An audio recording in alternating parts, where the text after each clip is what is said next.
मन को वश में करने के लिए क्या करें? इस कहानी के पीछे के तर्क को अगर आप समझ गए तो आपका मन काबू में हो सकता है। पहली बार जब इस कहानी को मैंने पढ़ा तो मुझे इसका तर्क समझ नहीं आया, लेकिन इसका भाव प्रेरणादायी है। एक बार महात्मा बुद्ध किसी नगर से गुजर रहे थे। बुद्ध की नज़र एक कपड़े के व्यापारी पर पड़ी जो दुखी और हताश दिखाई दे रहा था। बुद्ध चलकर उनके पास गए और वो पूछा कि हे भंते, तुम इतने उदास क्यों हो?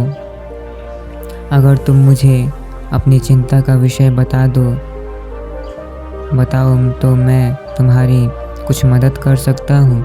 कपड़े के व्यापारी ने बुद्ध को प्रणाम किया और उनको अंदर बुलाया। उस व्यापारी ने कहा कि जब से मेरी पत्नी की मृत्यु हुई है तब से मेरे घर पर मेरे छोटे बेटे की देखभाल वाला कोई नहीं है, इसलिए मैं हमेशा इसको अपनी दुकान पर लेकर आ जाता हूँ, लेकिन मेरी दुकान पर आने वाले ग्राहक की पगड़ी को उछाल कर फेंक देता है। कभी कभी उनका झोला उठाकर बाहर फेंक देता है। मैंने इसको बहुत समझाया, डांटा, लेकिन यह नहीं माना। इसकी इस हरकतों की वजह से मेरे सारे ग्राहक खुद को अपमानित मानकर वापस चले जाते हैं। बुद्ध बोले, मैं तुम्हारी सहायता कर सकता हूँ, पर तुम मुख वचन दो कि मैं जो भी करूँगा तुम उसमें दखलंदाजी नहीं करोगे, ना ही कोई प्रश्न करोगे। व्यापारी बुद्ध को वचन देता है। अगले दिन बुद्ध एक पगड़ी पहन कर आए और एक ग्राहक की भांति आकर बैठ गए। व्यापारी का बेटा आया और बुद्ध की पगड़ी को उछाल दिया। महात्मा बुद्ध मुस्कुराए और कहा, बहुत अच्छा, जाओ उस पगड़ी को वापस लेकर आओ। वह बच्चा दौड़ कर गया और पगड़ी लाकर बुद्ध को दे दी। अगले दिन बुद्ध एक कुल्हाड़ी और एक लकड़ी लेकर आए। उस लड़के ने फिर उस पगड़ी को उछाल दिया।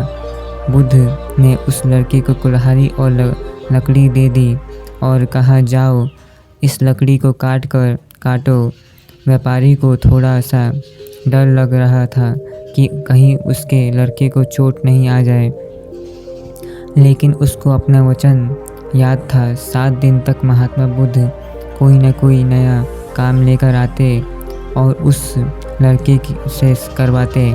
शीघ्र ही वह लड़का भूल गया कि उसको किसी की पगड़ी उछालनी है। व्यापारी बहुत खुश हुआ और बुद्ध को धन्यवाद दिया। मुझे पता है कि इस कहानी का और मन के वश को कोई विशेष संबंध नहीं है, लेकिन पहले आप इस तर्क को समझ लीजिए। अगर आप अपने मन को हिसाब से काम नहीं करवाएंगे तो मन अपने हिसाब से काम करेगा। मन वश में हो सकता है यदि मन को हम अपने अनुसार चलाएं।